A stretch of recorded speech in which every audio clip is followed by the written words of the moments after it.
Well, we've seen how we can change the font and the color and the border, etc. of a cell or ranges using our VBA. Well, we can go and actually format the numbers as well.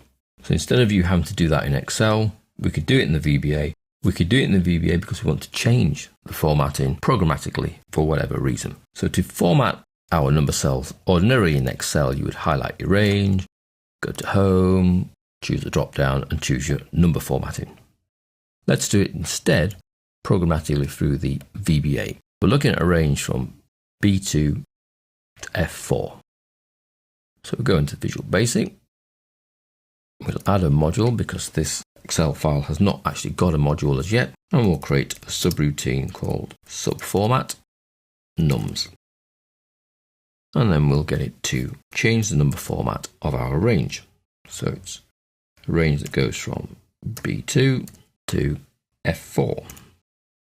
Dot. Property is number format, so you'll find it in the list. There is number format equals, and then in speech marks, we have to enter the number format in a format that Excel would understand. Straightforward, 2 decimal places is 0.00. So let's take our little sub procedure and run that here. When you look at the Excel, they all now have 2 decimal places.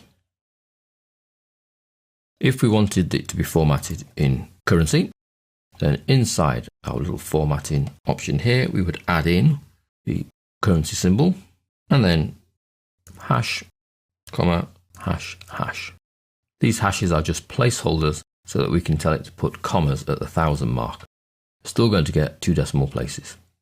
Let's rerun our procedure and you see we're now all money. And if one of these happens to go above the 1000, we get a comma at the 1000 mark.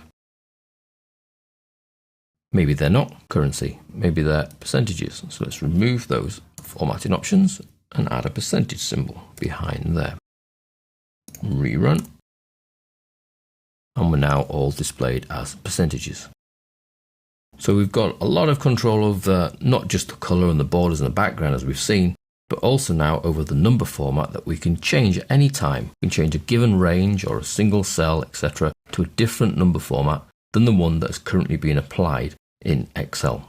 You can see that we can control the decimal places, change to a percentage, change to money. Now this in here is controlled by the same settings as Excel. So if you're not sure what to put in there or you want to see what else there is, we can go to Excel, we can choose a cell, and let's go to the number extra pop-out bit here, into custom, and it's all of these options here that you can place inside those speech marks. So you can see we can format for dates and time. Any of these symbols will work in the VBA number format, which we control by choosing the range, dot number format equals, and then in speech marks we place the number format we wish to apply to that given range.